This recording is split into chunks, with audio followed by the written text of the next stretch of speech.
est l'heure de vous informer, mesdames et messieurs. Bienvenue dans ce journal Radio 7 Online. D'abord, les sommaires. Les finalistes primaires ont passé leur épreuve de fin de cycle sur toute l'étendue de la République démocratique du Congo ce jeudi. Et puis, les éléments de l'armée, de la police ainsi que la société civile sensibilisée sur le droit de l'homme pendant cette période de l'état de siège. Les détails, c'est dans ce journal Radio 7 Online. Bienvenue à tous. Les finalistes de l'école primaire ont débuté ce jeudi 5 août 2021 leurs épreuves de fin de cycle primaire et NAFEP sur toute l'étendue de la République démocratique du Congo. C'est le ministre de l'EPST, Tony Mwaba, qui a lancé les coups d'envoi à partir de Goma, chef-lieu de la province du Nord Kivu à Kinshasa. Le rendez-vous a été respecté dans la sous-division des Limité. Suivez ces reportages. Au centre Béré, sur la 17e rue, dans la commune de Limité, les apprenants ont répondu. 6 écoles avaient envoyé des élèves. Le chef de ce centre, Nkodi Ndongala, a exhorté les finalistes et souligné l'importance de ce test. Au centre Mombembe, à Kingabwa, les finalistes ont passé leur test sans incident. Le chef du centre, l'inspecteur Donatien Bilomba, donne les statistiques et l'historique de TENAFEP. Nous avons un effectif de 491 candidats qui viennent de toutes les écoles primaires qu'on a affectées dans ces centres. Il y a 263 garçons et puis 198 filles. On nous a affecté 8 écoles primaires et parmi ces écoles, il n'y a qu'une seule école publique, l'EP1 Kingabwa B. C'est cette école que nous recevons ici comme une école publique, mais le reste, ce sont des écoles privées agréées. Nous leur avons dit une chose qui a d'ailleurs émerveillé leur cœur, puisqu'ils devraient partir de l'enseignement primaire vers l'enseignement secondaire. Nous avons dit que ce test va faire partir des petits élèves vers les grands élèves. Les grands élèves, c'est-à-dire les enfants des humanités. Et ils en étaient contents. À la fin de tout, nous leur avons souhaité bonne chance au nom de tous les parents.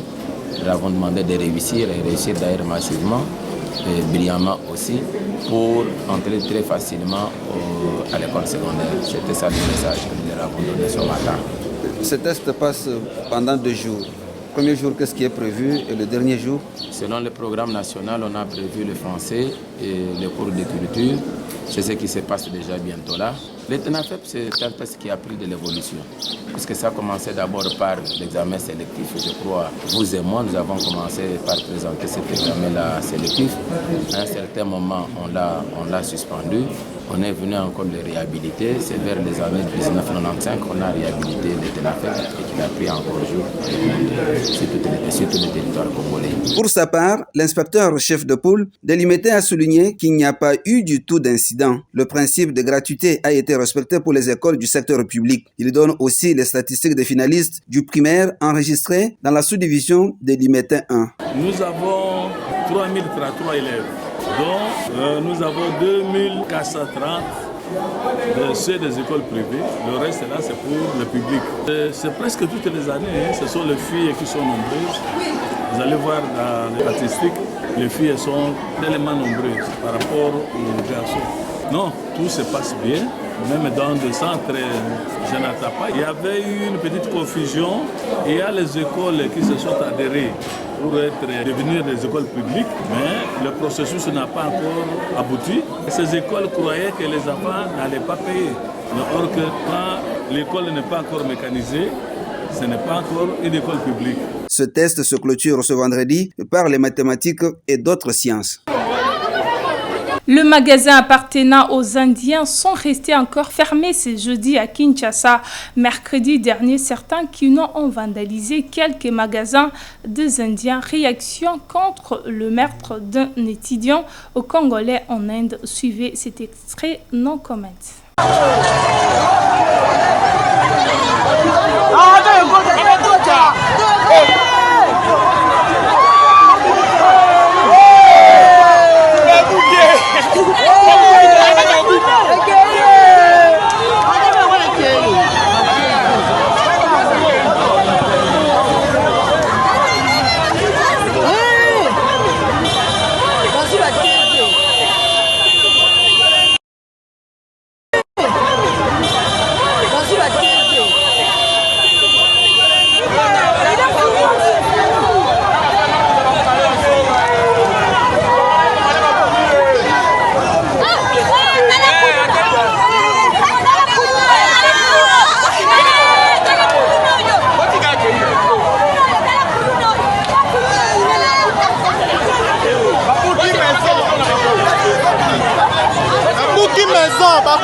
Et puis, le ministre des Droits humains a ouvert ce mercredi 4 août 2021 un atelier de renforcement des capacités à l'intention FRDC, PNC et la société civile.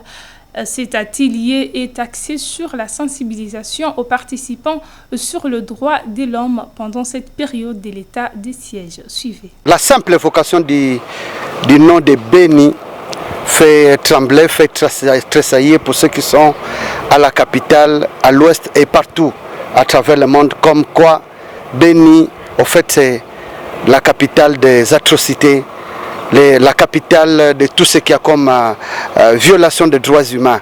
Le chef de l'État estimait qu'il était important qu'on effectue une mission avec une forte équipe pour nous assurer de la situation des droits humains et si laisse à désirer, organiser des séminaires de renforcement des capacités. C'est pourquoi nous sommes là déjà dans quelques minutes. Après l'aéroport, nous aurons un atelier de renforcement des capacités justement. Pas forcément comme des cours qu'on donnerait à des étudiants dans un auditoire, mais des échanges pour rappeler certaines notions des droits humains parce que même pendant l'état de siège, il y a ce qu'on appelle le noyau dur des droits humains qu'on ne doit pas violer, comme le droit à la vie. C'est très important, c'est donc parmi les éléments pour lesquels nous sommes. Mais aussi, l'occasion faisant le larron, les droits humains, c'est pour ceux qui sont libres et ceux qui sont en détention. Nous profiterons également pour faire un tour au niveau de la prison pour nous rendre compte de la situation des droits humains. Les derniers sauts de moutons qui restaient dans la ville-province de Kinshasa vient d'être inauguré par les ministres des Infrastructures et Travaux publics au nom du chef de l'État. C'est mercredi 4 août 2021 sur l'avenue des Libérations Acte 24. Reportage. Ces sauts de moutons, comme tant d'autres de Kinshasa, va résoudre le problème de bouchons sur cette avenue. Le directeur général de l'Office des voiries et drainages a présenté la fiche technique au ministre des tutelles comme maître d'ouvrage. Pour l'OVD, nous avons eu à gérer 4 sortes de moutons. Au 31 décembre, nous avons rempli 3. Aujourd'hui, son Excellence, Monsieur le ministre d'État, va inaugurer les dernières sortes de moutons qui étaient en charge de l'OVD, qui est le mouton d'Assalès. Je m'en vais avec votre autorisation présenter la fiche technique de ces projets que vous aurez l'honneur d'inaugurer ces jours. Les travaux de construction de ce moutons au croisement des avenues Libération Serge-Mouquet, qu'on appelle communément tantôt Assalès, tantôt RDNC, se présentent comme ça. Nous avons d'abord les intervenants dans ces projets, c'est le ministère des Infrastructures et des Travaux publics qui est le maître d'ouvrage de ces projets. Vous avez le maître d'ouvrage délégué qui est l'Office de voirie et drainage. L'entreprise, c'était Safricas SA qui a construit ces travaux, ces projets. La mission de contrôle était assurée par Cerema Dynamique et la mission de surveillance était assurée également par l'OVI. Ces travaux ont coûté plus de 3 millions de dollars américains. La construction de cet ouvrage d'intérêt public a dépassé largement les délais annoncés à cause des difficultés financières dues au détournement des fonds y alloués. Le ministre Alexis Mouvouni.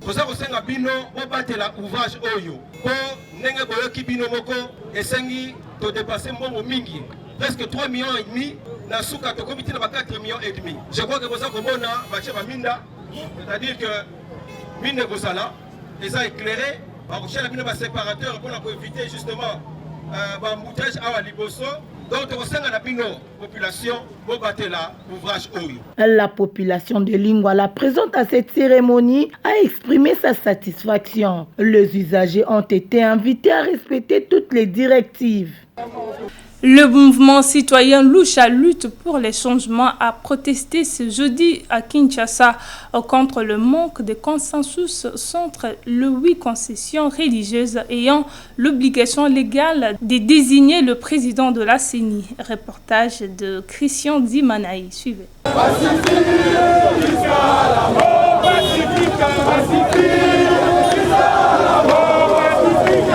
Nous sommes aujourd'hui pour exiger premièrement la dépolitisation de la CENI. C'est pour ça que nous sommes là. Au regard de ce qui se passe dans le processus de désignation du prochain président de la CENI, les mésententes entre les 8 confessions religieuses, nous pensons qu'à l'allure où vont les choses, il y a un sérieux problème de crédibilité même des élections qui seront organisées. Ainsi, nous sommes là pour exiger à ce que les 8 confessions religieuses se réunissent et qui désignent par consensus le prochain président de la CENI. Deuxièmement, nous exigeons la révision de la loi organique de la CENI parce que cette loi pose un sérieux problème de l'indépendance de la CENI, du caractère apolitique même de la CENI. On sent qu'il y a des enjeux politiques qui se jouent au sein de cet organe. Ainsi, nous sommes là pour exiger que les choses se reviennent en ordre afin d'avoir les élections crédibles, apaisées et transparentes. Pacifiquement, mais voyez vous-même, vous avez été sur terrain. Vous avez vu ce que la police a fait. Moi, j'ai reçu une fracture au niveau de Yalisapinanga parce que j'ai été agressé.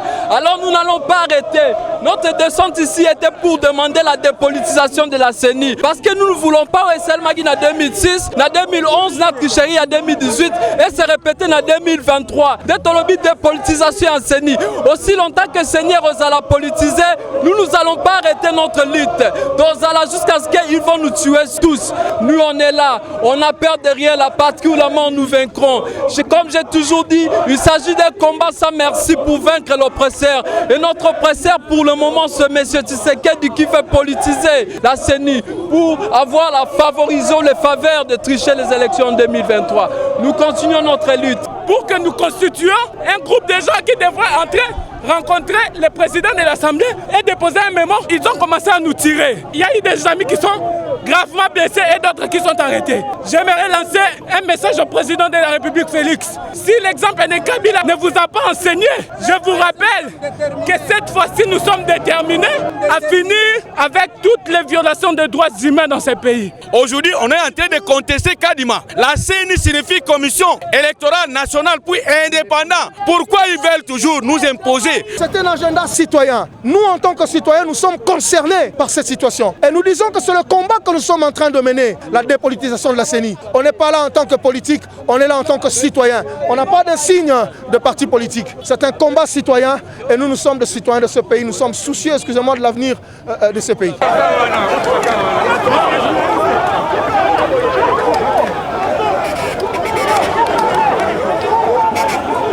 La confusion entre la varicelle est loin de prendre fin dans certaines familles. Au moment où les spécialistes congolais disent qu'il n'y a plus de varicelle, quelques Congolais s'y opposent. La rédaction s'est intéressée aux causes et conséquences suivies. La varicelle est une infection virale extrêmement contagieuse qui provoque une éruption cutanée caractérisée par de petites cloques. La maladie commence par l'éruption d'une légère fièvre, parfois un écoulement nasal, de la fatigue, puis des fortes démangeaisons. Les boutons de varicelle se remplissent de sang, se creusent et la fièvre est élevée. La varicelle se propage par des gouttelettes en suspension dans l'air, tout, la salive, par contact avec une surface contaminée, transmission mère-enfant. Il existe plusieurs moyens pour atténuer ces démangeaisons. Une douche à l'eau tiède 2 fois par jour, laver avec un savon et sécher doucement en tamponnant sans frotter les lésions. Ici est de noter que la maladie bénigne chez l'enfant de plus d'1 an. Elle peut être plus dangereuse lorsqu'elle survient chez l'adulte. Et elle est extrêmement contagieuse pour les personnes qui n'ont jamais été vaccinées contre cette maladie. C'est la fin de ce journal Radio 7 Online, mesdames et messieurs. Merci de l'avoir suivi. Toute l'équipe rédactionnelle vous remercie également. Au revoir.